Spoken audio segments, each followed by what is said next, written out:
press the bell icon on the YouTube app and never miss another update. Hello students, ನಾವು ಇಂದಿನ ತರಗತಿಯಲ್ಲಿ ಏನು ತಿಳ್ಕೊಂಡಿದ್ವಪ್ಪ ಅಂತ ಅಂದರೆ ಚತುರ್ಭುಜಗಳು ಅಂದರೆ ಏನು ಅದರದ್ದು ಡೆಫಿನೇಷನ್ ಕಲ್ತ್ಕೊಂಡಿದ್ವಿ. ಚತುರ್ಭುಜದ ಎಲ್ಲ ಒಳಕೋನಗಳ ಮೊತ್ತ 360 ಡಿಗ್ರಿ ಇರುತ್ತೆ. ಅದನ್ನು ಯಾವ ಥರ ಪ್ರೂವ್ ಮಾಡಬೇಕು ಅನ್ನೋದನ್ನ ತಿಳ್ಕೊಂಡಿದ್ವಿ ಅಲ್ವಾ. ಇವತ್ತಿನ ಕ್ಲಾಸಲ್ಲಿ ನಾವು ಏನು ತಿಳ್ಕೊಳ್ಳೋಣ ಅಂತ ಅಂದರೆ ಚತುರ್ಭುಜದ ವಿಧಗಳ ಬಗ್ಗೆ ತಿಳ್ಕೊಳ್ಳೋಣ. ಚತುರ್ಭುಜದ ವಿಧಗಳು.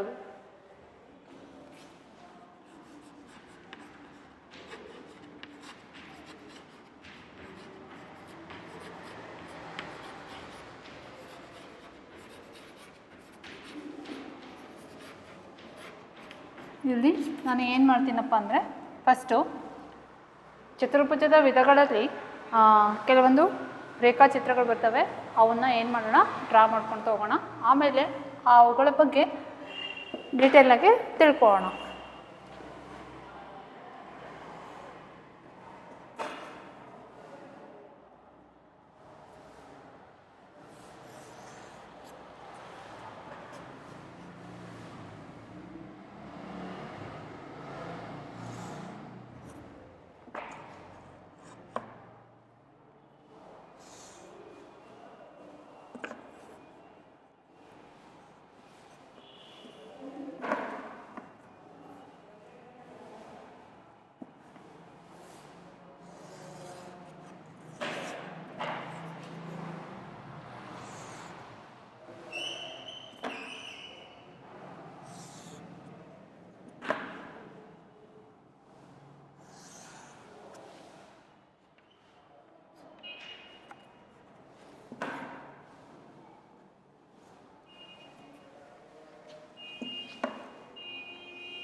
ಇದನ್ನು ಒಂದನೇ ಚಿತ್ರ, ಎರಡನೇದು, 3, ಇದು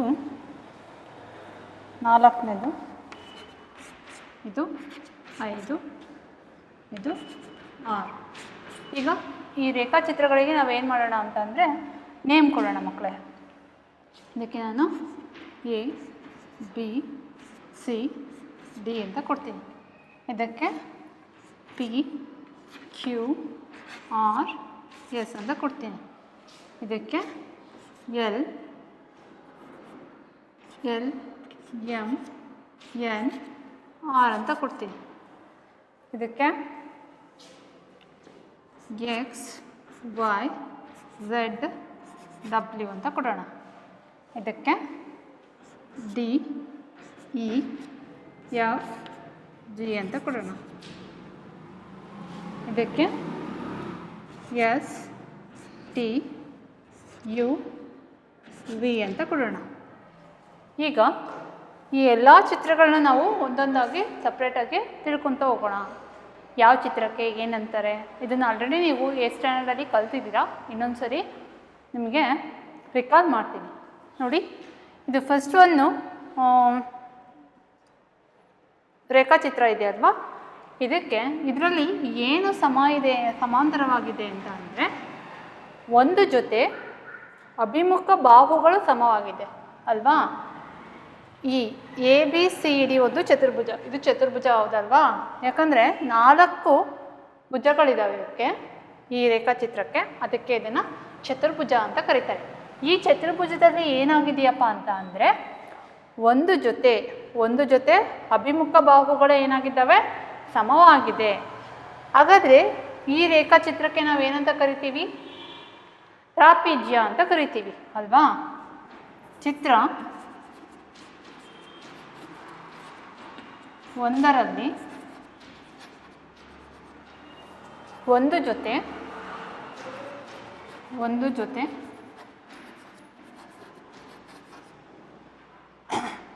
ಅಭಿಮುಖ ಬಾಹುಗಳು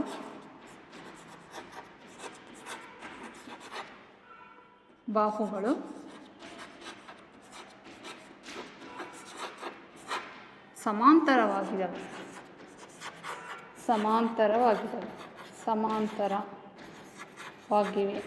ಅಂದರೆ ಯಾವ್ಯಾವ ಬಾಹುಗಳು ಸಮಾಂತರವಾಗಿದ್ದಾವೆ? ಎ ಬಿ ಸಮಾಂತರ ಸಿ ಡಿ ಆಗಿದೆ. ಎ ಬಿ ಸಮಾಂತರ ಸಿ ಡಿ. ಇದನ್ನು ನಾವೇನಂತ ಕರಿತೀವಿ, ತ್ರಾಪಿಜ್ಯ ಅಂತ ಕರಿತೀವಿ. ತ್ರಾಪಿಜ್ಯ ಎನ್ನುತ್ತೇವೆ ಅಲ್ವಾ. ಅಂದರೆ ಇಲ್ಲಿ ಒಂದು ಜೊತೆ ಅಭಿಮುಖ ಬಾಹುಗಳು ಸಮಾಂತರವಾಗಿದ್ದಾವೆ. ಯಾವ್ಯಾವು ಅಂತ ಅಂದರೆ ಈ ಮೇಲಿನ ಬಾಹು ಕೆಳಗಿನ ಬಾಹುಕ್ಕೆ ಏನಾಗಿದೆ, ಸಮಾಂತರವಾಗಿದೆ. ಹೀಗಿದ್ರೆ ಅದನ್ನು ನಾವೇನಂತ ಕರಿತೀವಿ, ತ್ರಾಪಿಜ್ಯ ಅಂತ ಕರಿತೀವಿ. ಮತ್ತು ಎರಡನೇ ಫಿಗರ್ ನೋಡಿ, ಅಬ್ಸರ್ವ್ ಮಾಡಿ. ಎರಡು ಜೊತೆ ಅಭಿಮುಖ ಬಾಹುಗಳು ಸಮಾಂತರವಾಗಿದ್ದಾವೆ ಅಂದರೆ ಪಿ ಕ್ಯೂ ಸಮಾಂತರ ಎಸ್ ಆರ್, ಪಿ ಎಸ್ ಸಮಾಂತರ ಕ್ಯೂ ಆರ್. ಈ ಥರ ಇದ್ದರೆ ಅದನ್ನು ಆ ರೇಖಾಚಿತ್ರನ ನಾವೇನಂತ ಕರಿತೀವಿ, ಸಮಾಂತರ ಚತುರ್ಭುಜ ಅಂತ ಕರಿತೀವಿ. ಸಮಾಂತರ ಚತುರ್ಭುಜ ಆಗಬೇಕು ಅಂತ ಅಂದರೆ ಎರಡು ಜೊತೆ ಅಭಿಮುಖ ಬಾಹುಗಳು ಏನಾಗಿರಬೇಕು, ಸಮಾಂತರವಾಗಿರಬೇಕು. ಆಗ ಆ ರೇಖಾಚಿತ್ರಕ್ಕೆ ನಾವು ಸಮಾಂತರ ಚತುರ್ಭುಜ ಅಂತ ಕರಿತೀವಿ. ಇಲ್ಲ ಆಗಿದೆ ಅಲ್ವಾ ನೋಡಿ, ಪಿ ಕ್ಯೂ ಸಮಾಂತರ ಎಸ್ ಆರ್, ಪಿ ಎಸ್ ಸಮಾಂತರ ಕ್ಯೂ ಆರ್ ಆಗಿದೆ ಅಲ್ವಾ. ಸೊ ಎರಡನೇ ಚಿತ್ರನ ನಾವೇನಂತ ಕರಿತೀವಿ, ಸಮಾಂತರ ಚತುರ್ಭುಜ ಅಂತ ಕರಿತೇವೆ ಮಕ್ಕಳೇ. ಈಗ ಇದನ್ನು ಬರಿಬೇಕಾಗುತ್ತೆ.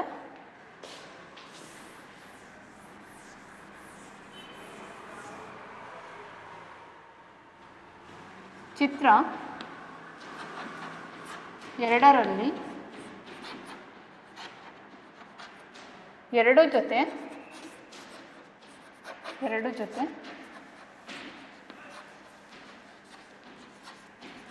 ಅಭಿಮುಖ ಬಾಹುಗಳು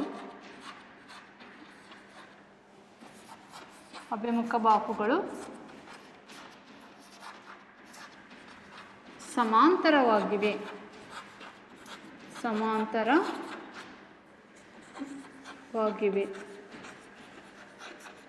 ಇದನ್ನು ಸಮಾಂತರ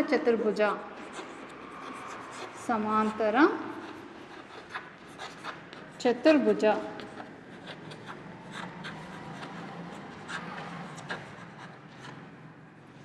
ಎನ್ನುತ್ತೇವೆ.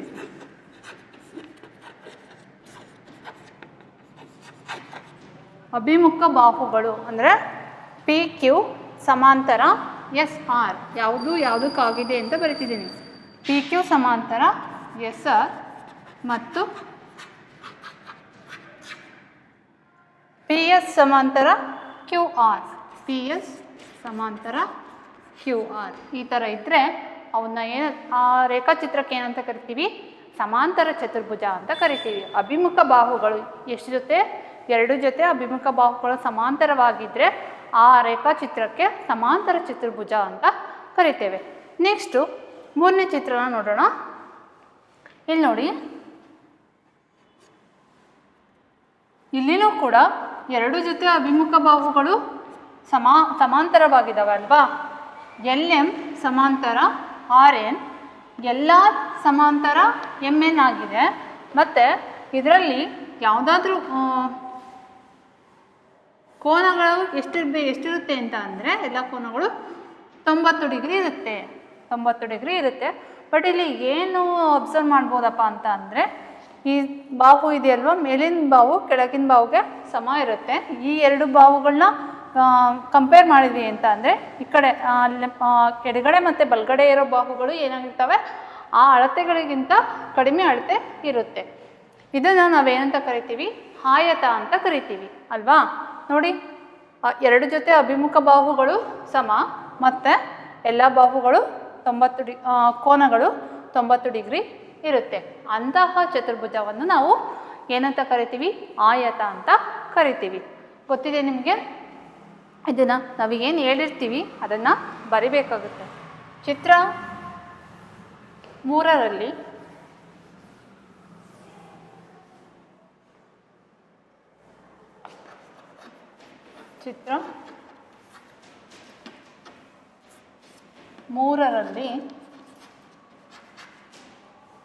ಎಲ್ ಎಂ ಸಮಾಂತರ ಆರ್ ಎನ್ ಮತ್ತು ಎಲ್ ಆರ್ ಸಮಾಂತರ ಎಮ್ ಎನ್ ಮತ್ತು ಒಂದೇ ಕೋನ ಅಲ್ಲ, ಎಲ್ ಕೋನ ಎಲ್ ಈಕ್ವಲ್ ಟು ಕೋನ ಎಮ್ ಈಕ್ವಲ್ ಟು ಕೋನ ಆರ್ ಈಕ್ವಲ್ ಟು ಕೋನ ಎನ್ ಈಕ್ವಲ್ ಟು ಎಷ್ಟಾಗುತ್ತೆ? 90 ಡಿಗ್ರಿ ಇರುತ್ತೆ. ಇಂತಹ ರೇಖಾಚಿತ್ರಕ್ಕೆ ನಾವೇನಂತ ಕರಿಬೇಕು? ಇಂತಹ ರೇಖಾಚಿತ್ರಕ್ಕೆ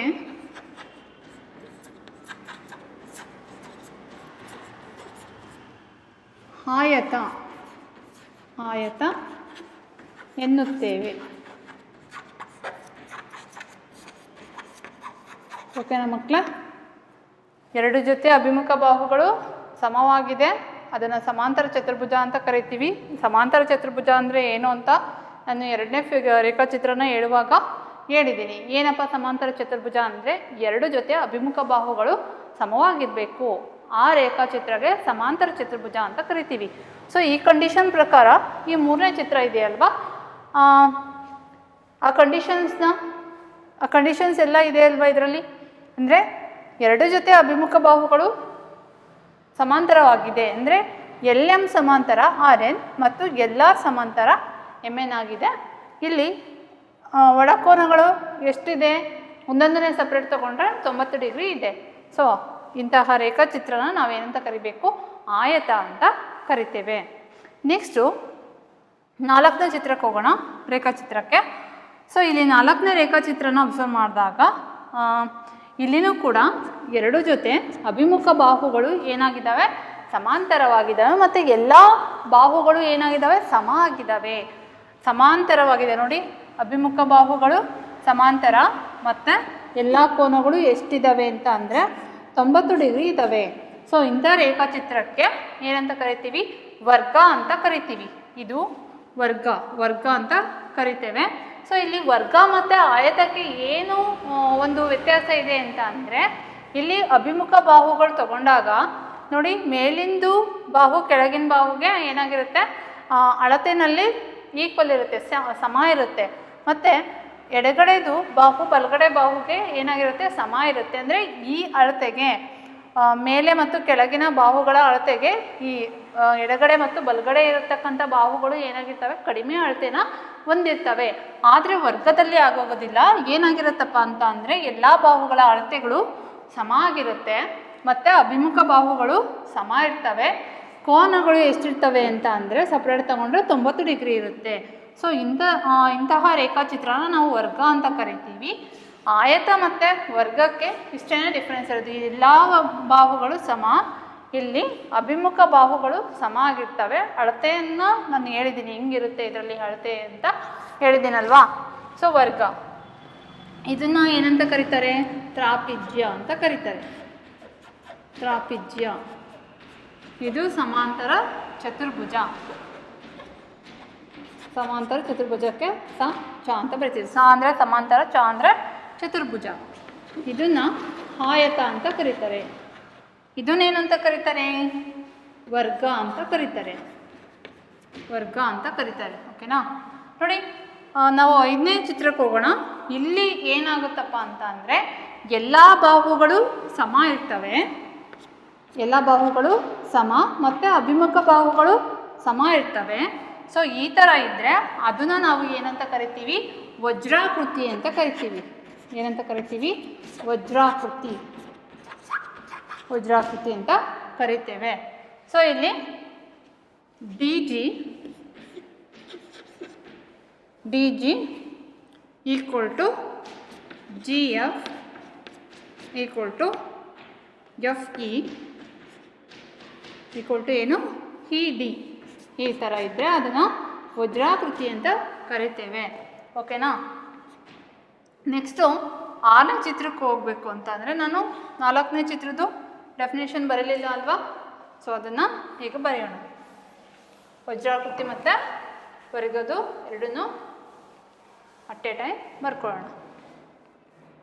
ಚಿತ್ರ 4ರಲ್ಲಿ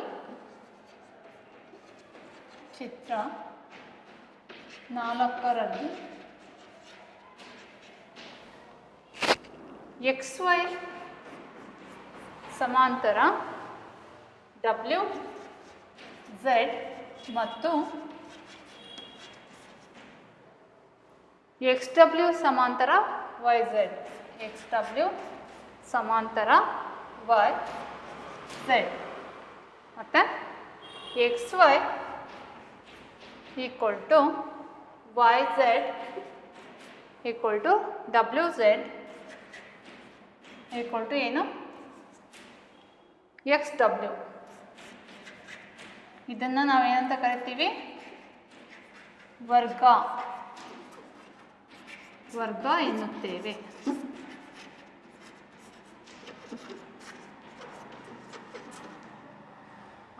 ನೆಕ್ಸ್ಟು ಇದು ವಜ್ರಾಕೃತಿ. ಇದು 4ನೇ ಚಿತ್ರ ಆಯಿತು. ಚಿತ್ರ 5ರಲ್ಲಿ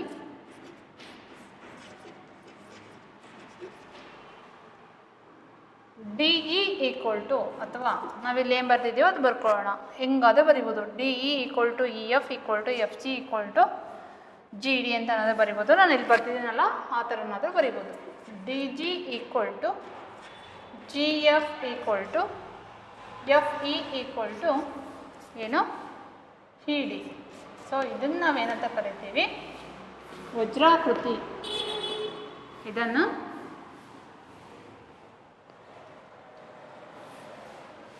ಕಾಣಿಸುತ್ತಾ? ಇದನ್ನು ವಜ್ರಾಕೃತಿ.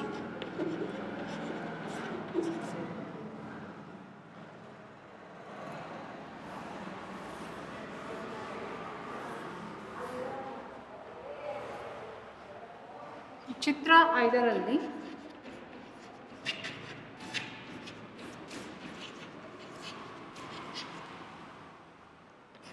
D G equal to G F equal to F E equal to E D. ಇಂತಹ ರೇಖಾಚಿತ್ರನ ನಾವು ಮತ್ತೆ ಇನ್ನೊಂದು ಏನಪ್ಪ ಅಂತ ಅಂದರೆ ಡಿ ಇ ಸಮಾಂತರ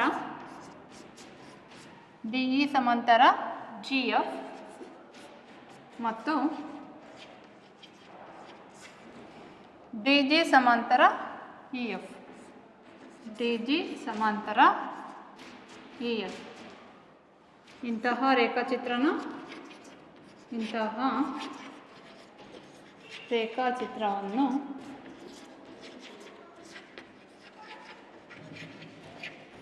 ವಜ್ರಾಕೃತಿ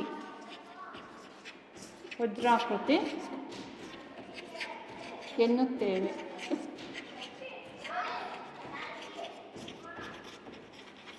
ಮಕ್ಕಳೇ ಇದೊಂದು ಸ್ವಲ್ಪ ಒಂದ್ಸರಿ ಗ್ಲಾನ್ಸ್ ಮಾಡ್ಕೊಳ್ಳಿ.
ನಾವು ನೆಕ್ಸ್ಟು 6ನೇ ರೇಖಾಚಿತ್ರಕ್ಕೆ ಹೋಗೋಣ ಮಕ್ಕಳೇ.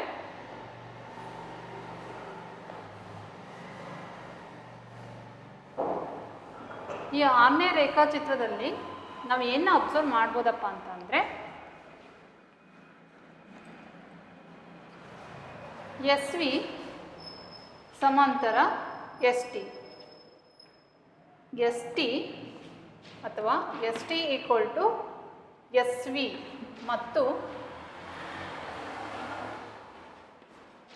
S T equal to S V, V U equal to T U ಆಗುತ್ತಲ್ವಾ.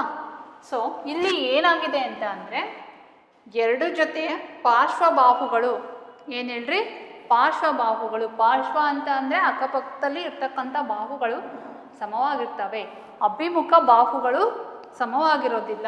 ಸೊ ಇಂಥ ರೇಖಾಚಿತ್ರಕ್ಕೆ ನಾವೇನಂತ ಕರಿತೀವಪ್ಪ ಅಂದರೆ ಪತಂಗ ಅಂತ ಕರಿತೇವೆ. ಎಸ್ ಟಿ ಈಕ್ವಲ್ ಟು, ಈ ಚಿತ್ರದಲ್ಲಿ S T equal to S V ಮತ್ತು ಏನು V U equal to T U. ಆದರೆ ಅಂದರೆ ಇಲ್ಲಿ ಏನಂತ ಅಂದರೆ, ಎರಡು ಜೊತೆ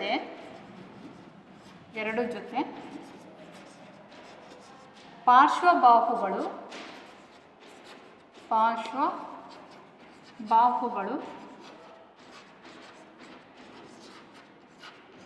ಸಮ. ಇಂತಹ ರೇಖಾಚಿತ್ರಕ್ಕೆ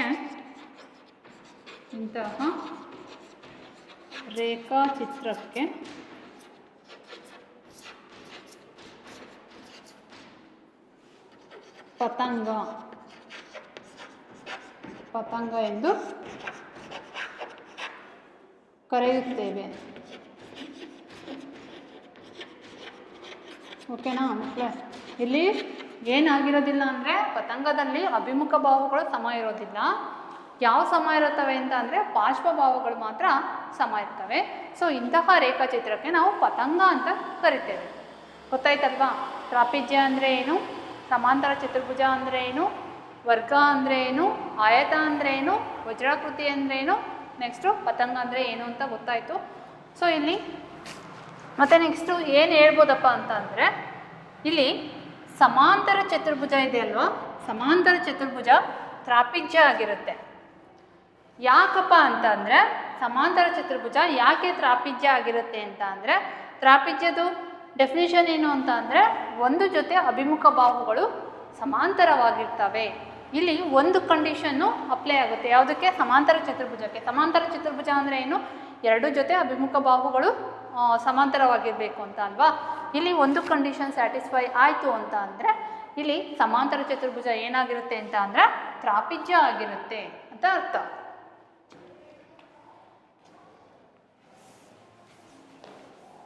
ಸಮಾಂತರ ಚತುರ್ಭುಜ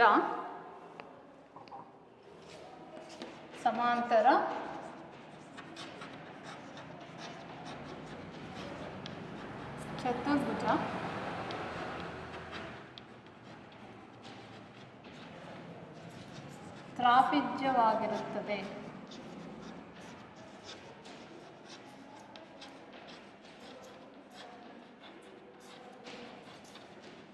ನೆಕ್ಸ್ಟು ಏನು ಹೇಳ್ಬೋದಪ್ಪ ಅಂತಂದರೆ ವರ್ಗ ಇರುತ್ತಲ್ಲ, ವರ್ಗ ಆಯತನೂ ಆಗಿರುತ್ತೆ ಮತ್ತು ವಜ್ರಾಕೃತಿನೂ ಆಗಿರುತ್ತೆ. ಹೆಂಗೆ ಅಂತ ಹೇಳ್ತೀನಿ. ವರ್ಗವು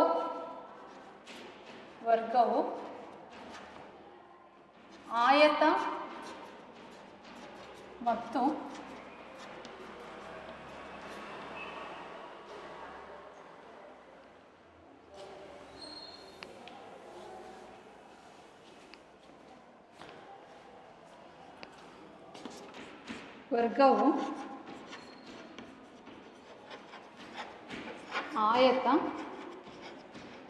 ಮತ್ತು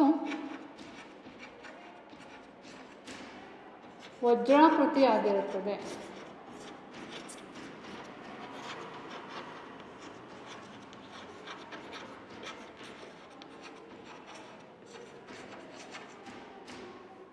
ನೋಡಿ, ಯಾಕೆ ವರ್ಗ ಆಯತ ಮತ್ತು ವಜ್ರಾಕೃತಿ ಎರಡೂ ಆಗಿರುತ್ತೆ ಅಂತ ಅಂದರೆ, ವರ್ಗದ ಡೆಫಿನೇಷನ್ ಏನಪ್ಪ ಅಂತ ಅಂದರೆ, ಎರಡು ಜೊತೆ ಅಭಿಮುಖ ಬಾಹುಗಳು ಸಮವಾಗಿರ್ತವೆ ಮತ್ತು ಎಲ್ಲ ಬಾಹುಗಳು ಸಮ ಆಗಿರ್ತವೆ ಅಂತ ಅಲ್ವಾ. ಆಯತ ಅಂತ ಅಂದರೆ ಏನು? ಎರಡು ಜೊತೆ ಅಭಿಮುಖ ಬಾಹುಗಳು ಸಮಾಂತರವಾಗಿರ್ತವೆ. ಸೊ ಅಲ್ಲಿ ಆಯತದ ಡೆಫಿನೇಷನ್ ಬಂತಲ್ವ ವರ್ಗದಲ್ಲಿ. ಏನಪ್ಪ ಅಂತ ಅಂದರೆ, ವರ್ಗದಲ್ಲೂ ಎರಡು ಜೊತೆ ಅಭಿಮುಖ ಬಾಹುಗಳು ಸಮವಾಗಿರ್ತವೆ, ಆಯತದಲ್ಲೂ ಕೂಡ ಎರಡು ಜೊತೆ ಅಭಿಮುಖ ಬಾಹುಗಳು ಸಮಾಂತರವಾಗಿರ್ತವೆ ಮತ್ತು ಎಲ್ಲ ಒಳಕೋನಗಳು ಎಷ್ಟಾಗಿರ್ತವೆ? 90 ಡಿಗ್ರಿ ಆಗಿರುತ್ತೆ. ವರ್ಗದಲ್ಲೂ ಕೂಡ 90 ಡಿಗ್ರಿ ಆಗಿರುತ್ತೆ, ಆಯತದಲ್ಲೂ ಕೂಡ 90 ಡಿಗ್ರಿ ಆಗಿರುತ್ತೆ. ಅದಕ್ಕೆ ನಾವು ಹೇಳ್ತೀವಿ ವರ್ಗ ಯಾವಾಗಲೂ ಆಯತವಾಗಿರುತ್ತೆ ಅಂತ ಹೇಳ್ತೀವಿ. ಮತ್ತು ವರ್ಗವು ವಜ್ರಾಕೃತಿಯಾಗಿರುತ್ತೆ. ಯಾಕೆ ವಜ್ರಾಕೃತಿಯಾಗಿರುತ್ತೆ ಅಂತ ಅಂದರೆ, ವರ್ಗದಲ್ಲಿ ಎಲ್ಲ ಬಾಹುಗಳು ಸಮವಾಗಿರ್ತವೆ, ವಜ್ರಾಕೃತಿಯಲ್ಲೂ ಕೂಡ ಎಲ್ಲ ಬಾಹುಗಳು ಸಮವಾಗಿರ್ತವೆ. ಅದಕ್ಕೆ ಹೇಳೋದು ವರ್ಗವು ಆಯತನೂ ಆಗಿರುತ್ತೆ ಮತ್ತು ವಜ್ರಾಕೃತಿನೂ ಆಗಿರುತ್ತೆ ಅಂತ. ನೆಕ್ಸ್ಟು ಮತ್ತೆ ಏನು ಹೇಳ್ಬೋದು ಅಂತ ಅಂದರೆ, ಆಯತ ಮತ್ತು ವಜ್ರಾಕೃತಿ ವರ್ಗ ಆಗೋದಿಲ್ಲ. ಆಯತ ಮತ್ತು ಯಾವುದು ವಜ್ರಾಕೃತಿ ವರ್ಗ ಆಗೋದಿಲ್ಲ. ಯಾಕೆ ಆಗೋದಿಲ್ಲ ಅಂತ ಅಂದರೆ, ವರ್ಗದ ಕಂಡೀಷನ್ಸು ಅಲ್ಲಿ ಅಪ್ಲೈ ಆಗೋದಿಲ್ಲ. ಈಗ ಆಯತ ಅಂದರೆ ಎರಡು ಜೊತೆ ಅಭಿಮುಖ ಬಾಹುಗಳು ಸಮ ಆಗಿರ್ತವೆ, ಮತ್ತು ಈ ಕಡೆ ವರ್ಗದಲ್ಲೂ ಕೂಡ ಎರಡು ಜೊತೆ ಅಭಿಮುಖ ಬಾಹುಗಳು ಸಮಾಂತರವಾಗಿರ್ತವೆ. ಬಟ್ ಇಲ್ಲಿ ಏನಪ್ಪ ಅಂತ ಅಂದರೆ, ವರ್ಗದಲ್ಲಿ ಎಲ್ಲ ಬಾಹುಗಳು ಸಮವಾಗಿರ್ತವೆ, ಬಟ್ ಆಯತದಲ್ಲಿ ಎಲ್ಲ ಬಾಹುಗಳು ಸಮ ಆಗಿರೋದಿಲ್ಲ. ಅದಕ್ಕೆ ಆಯತ ಏನಾಗಿರೋದಿಲ್ಲ? ವರ್ಗ ಆಗೋದಿಲ್ಲ. ಆಯತ ಮತ್ತು ವಜ್ರಾಕೃತಿ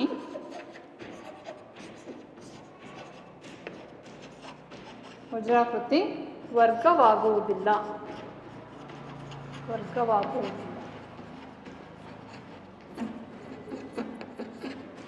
ಯಾಕೆ ವಜ್ರಾಕೃತಿ ವರ್ಗ ಆಗೋದಿಲ್ಲ ಅಂತ ಅಂದರೆ, ವಜ್ರಾಕೃತಿಯಲ್ಲಿ ಎಲ್ಲ ಸೈಡ್ಸು ಸಮ ಇದ್ರೂ ಕೂಡ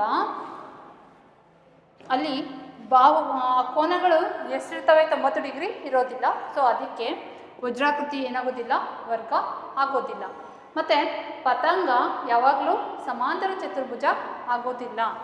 ಪತಂಗವು ಸಮಾಂತರ ಚತುರ್ಭುಜ ಅಲ್ಲ.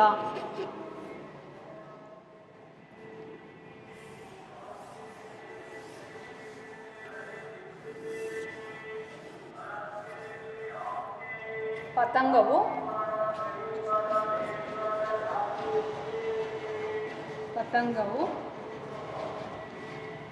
ಸಮಾಂತರ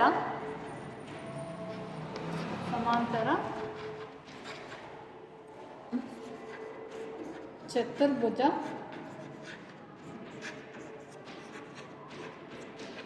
ಆಗುವುದಿಲ್ಲ. ಯಾಕೆ ಆಗೋದಿಲ್ಲ ಅಂತಂದರೆ, ಪತಂಗದಲ್ಲಿ ಏನಾಗಿರ್ತವೆ ಹೇಳ್ರಿ? ಪಾರ್ಶ್ವಬಾಹುಗಳು ಮಾತ್ರ ಸಮಾಗಿರ್ತವೆ, ಅಭಿಮುಖ ಬಾಹುಗಳು ಸಮ ಇರೋದಿಲ್ಲ. ಸಮಾಂತರ ಚತುರ್ಭುಜ ಅಂದರೆ ಏನು? ಅಭಿಮುಖ ಬಾಹುಗಳು ಸಮಾಂತರವಾಗಿರಬೇಕು. ಸೊ ಅದಕ್ಕೆ ಪತಂಗ ಸಮಾಂತರ ಚತುರ್ಭುಜ ಆಗೋದಿಲ್ಲ ಅಲ್ವಾ. ಇದನ್ನು ಸ್ವಲ್ಪ ಗ್ಲಾನ್ಸ್ ಮಾಡ್ಕೊಳ್ಳಿ. ಯಾವ ರೇಖಾಚಿತ್ರಕ್ಕೆ ಅಪ್ಲೈ ಆಗುತ್ತೆ? ವರ್ಗ ಏನಾಗುತ್ತೆ ಆಯತ ಮತ್ತು ವಜ್ರಾಕೃತಿ ಆಗಿರುತ್ತೆ. ಯಾಕೆ ಅನ್ನೋದು ಸ್ವಲ್ಪ ಗ್ಲಾನ್ಸ್ ಮಾಡ್ಕೊಳ್ಳಿ ಮಕ್ಕಳು.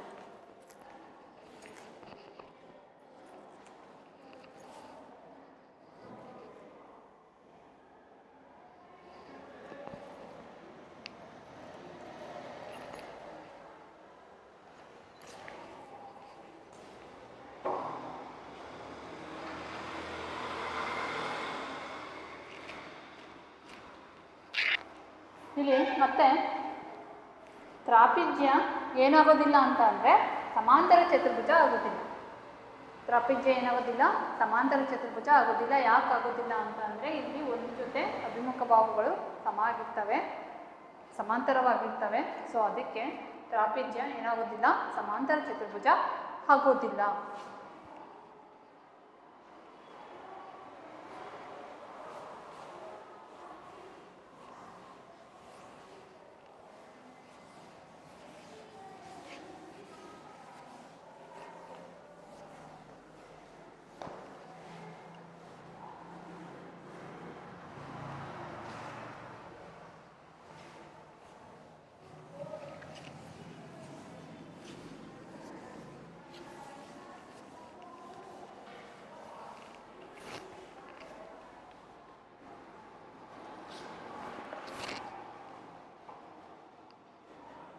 ಈಗ ನಾನು 2 ರೇಖಾಚಿತ್ರನ ಡ್ರಾ ಮಾಡ್ತೀನಿ. ನೋಡಿ ಮಕ್ಕಳು, ಇಲ್ಲಿ ಏನಾಗ್ಬೋದು ಅಂತ.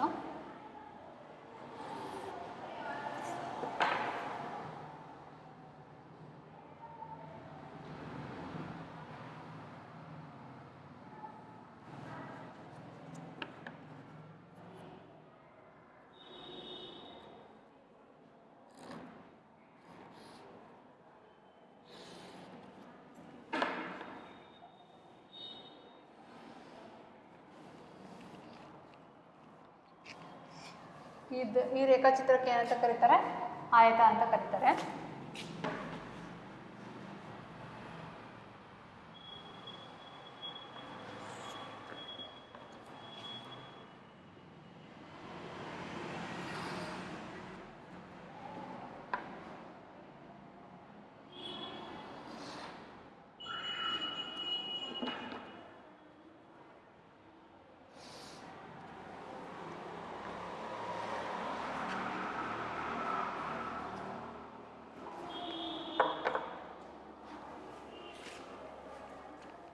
A B C D. ಇಲ್ಲಿ ಇಲ್ಲಿಂದ ಎ ಸ್ಟಾರ್ಟ್ ಆಗಿದೆ ಅಂದರೆ ಎ ಬಿ ಸಿ ಡಿ. ಇದು 4 ಸೆಂಟಿಮೀಟ್ರು, ಇದು 3 ಸೆಂಟಿಮೀಟ್ರು, ಇದು 4 ಸೆಂಟಿಮೀಟ್ರು, ಇದೇನು 3 ಸೆಂಟಿಮೀಟ್ರು ಅಲ್ವಾ. ಇದೇ 4 ಸೆಂಟಿಮೀಟ್ರ್ ಇದೆ, ಅದು 3 ಸೆಂಟಿಮೀಟ್ರ್ ಇದೆ. 4 ಸೆಂಟಿಮೀಟ್ರು 3 ಸೆಂಟಿಮೀಟರ್ ಅಂದರೆ ಇದ್ರದ್ದು ಲೆಂತ್ ಸ್ವಲ್ಪ ಜಾಸ್ತಿ ತೊಗೋಬೇಕಾಗುತ್ತೆ.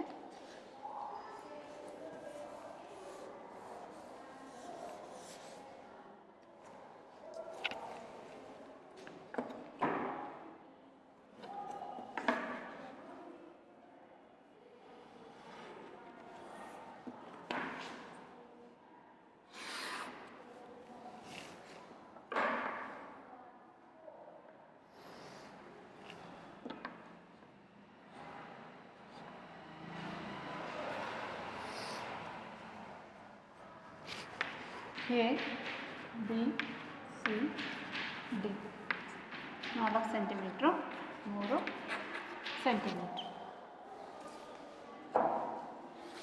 ನೋಡಿ ಇಲ್ಲಿ ಇದನ್ನು ಆಯತ ಅಂತ ಕರೀತಾರೆ, ಇದನ್ನ ಸಮಾಂತರ ಚತುರ್ಭುಜ ಅಂತ ಕರೀತಾರಲ್ವಾ.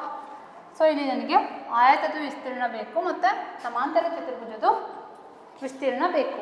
ಸೊ ವಿಸ್ತೀರ್ಣ ಬೇಕು ಅಂತ ಅಂದರೆ ಯಾವ ಫಾರ್ಮುಲಾದಿಂದ ವಿಸ್ತೀರ್ಣ ಕಂಡುಹಿಡಿತಾರೆ, ಅದರ ಪಾದ ಇಂಟು ಎತ್ತರದಿಂದ ಆ ಚತುರ್ಭುಜಗಳ ವಿಸ್ತೀರ್ಣನ ಕಂಡುಹಿಡಿತಾರಲ್ವಾ. ಸೊ ಅದಕ್ಕೆ ಇಲ್ಲಿ ನಮಗೆ ಅದ್ರ ಪಾದ ಇಂಟು ಎತ್ತರ, ಪಾದ ಇದ್ರದ್ದು ಗೊತ್ತಿದೆ 3 ಸೆಂಟಿಮೀಟ್ರ್ ಅಂತ, ಬಟ್ ಎತ್ತರ ಬೇಕು ಅಂತ ಅಂದರೆ ನಾವು ಏನು ಮಾಡ್ಕೊಳ್ಳೋಣ ಅಂತ ಅಂದರೆ ಈ ಡಿ ಅನ್ನೋ ಪಾಯಿಂಟಿಂದ ಡಿ ಪಾಯಿಂಟಿಂದ ಪಾದ ಇದೆಯಲ್ವಾ, ಎ ಬಿ ಪಾದಕ್ಕೆ ಒಂದು ಈ ಥರ ಒಂದು ಲೈನ್ನ ವರ್ಟಿಕಲ್ ಆಗಿ ಈ ಥರ ಡ್ರಾ ಮಾಡ್ಕೊಳ್ಳೋಣ. ಸೊ ಆವಾಗ ನಮಗೆ ಏನು ಸಿಗುತ್ತೆ ಅದರದ್ದು ಎತ್ತರ ಸಿಗುತ್ತೆ. ಸೊ ಇಲ್ಲಿ ಆಯತದ ವಿಸ್ತೀರ್ಣ ಈಕ್ವಲ್ ಟು ಆಯತದ ವಿಸ್ತೀರ್ಣ ಈಕ್ವಲ್ ಟು ಏನಂತ ಬರೀಬೋದು, ಪಾದ ಇಂಟು ಎತ್ತರ, ಎತ್ತರ ಇಂಟು ಪಾದ ಅಲ್ವಾ. A B into A D, A B into D A B into D A ಆಗುತ್ತೆ. ನೆಕ್ಸ್ಟು ಸಮಾಂತರ ಚತುರ್ಭುಜದ ವಿಸ್ತೀರ್ಣ ಏನಾಗುತ್ತಪ್ಪ ಅಂದರೆ, ಸಮಾಂತರ ಚತುರ್ಭುಜದ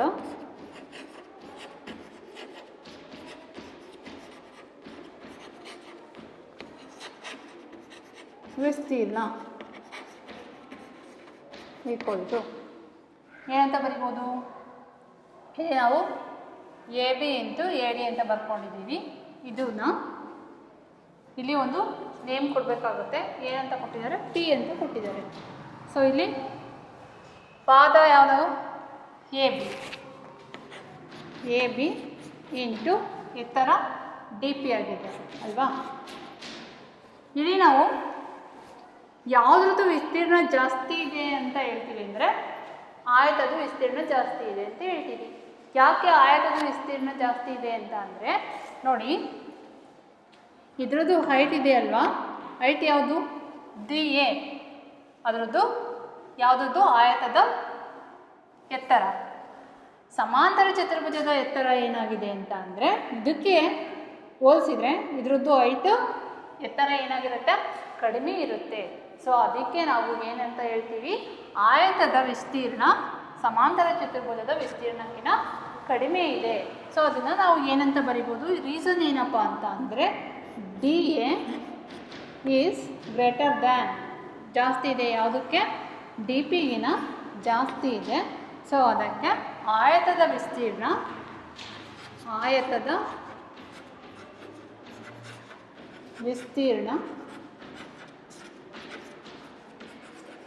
ಯಾವುದಕ್ಕಿಂತ ಜಾಸ್ತಿ ಇದೆ, ಸಮಾಂತರ ಚತುರ್ಭುಜಕ್ಕಿಂತ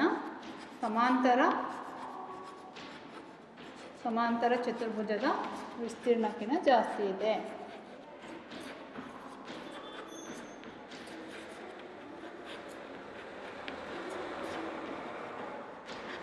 ಅಲ್ವಾ. ಸೊ ಇಷ್ಟು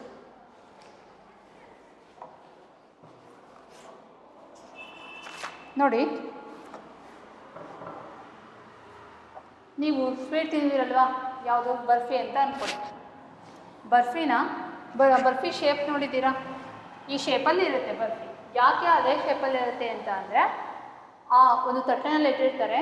ಯಾಕೆ ಈ ಶೇಪಲ್ಲಿ ಇಟ್ಟಿರ್ತಾರೆ ಅಂತ ಅಂದರೆ, ಅದನ್ನು ಆ ಶೇಪಲ್ಲಿ ಇರುತ್ತೆ ಅಂತ ಅಂದರೆ ಅದರದ್ದು ಆ ತಟ್ಟೆನಲ್ಲಿ ಜಾಸ್ತಿ ಬರ್ಫಿಗಳು ಇಡಿಸ್ಬೇಕಾಗುತ್ತೆ. ಸೊ ಅದಕ್ಕೆ ಅದನ್ನು ಏನು ಮಾಡಿರ್ತಾರೆ, ಈ ಶೇಪಲ್ಲಿ ಸಮಾಂತರ ಚತುರ್ಭುಜದ ಶೇಪಲ್ಲಿ ಅದನ್ನು ಕಟ್ ಮಾಡಿರ್ತಾರೆ. ಕಾರಣ ಏನಪ್ಪ ಅಂತ ಅಂದರೆ, ಆ ತಟ್ಟೆನಲ್ಲಿ ತುಂಬ ಜಾಸ್ತಿ ಬರ್ಫಿಗಳು ಇಡಿಸ್ಬೇಕು. ಆ ಕಾರಣಕ್ಕೋಸ್ಕರ ಇಲ್ಲಿ ಏನು ಮಾಡಿರ್ತಾರೆ, ಬರ್ಫಿಗಳನ್ನ ಈ ಶೇಪಲ್ಲಿ ಏನು ಮಾಡಿರ್ತಾರೆ, ಕಟ್ ಮಾಡಿರ್ತಾರೆ. ಅರ್ಥ ಆಯ್ತಲ್ವಾ. ನೆಕ್ಸ್ಟ್ ಟೈಮು ನೀವು ಬರ್ಫಿ ಸ್ವೀಟ್ನ ತಿನ್ನುವಾಗ ಏನು ಮಾಡಬೇಕು, ಅದ್ರ ಶೇಪ್ನ ನೋಡಿ, ಯಾವ ಶೇಪಲ್ಲಿ ಇದೆ ಆ ಬರ್ಫಿ ಅನ್ನೋದು. ನೆಕ್ಸ್ಟು ನಮ್ಮ ಮಕ್ಕಳು ಇದಾದಮೇಲೆ ಸಮಾಂತರ ಚತುರ್ಭುಜದ ಗುಣಲಕ್ಷಣಗಳು ಅಂತ ಬರುತ್ತೆ. ಸಮಾಂತರ ಚತುರ್ಭುಜದ ಗುಣಲಕ್ಷಣಗಳು ಏನೇನಿರುತ್ತೆ ಅನ್ನೋದನ್ನು ಕಲ್ತ್ಕೊಳ್ಳೋಣ.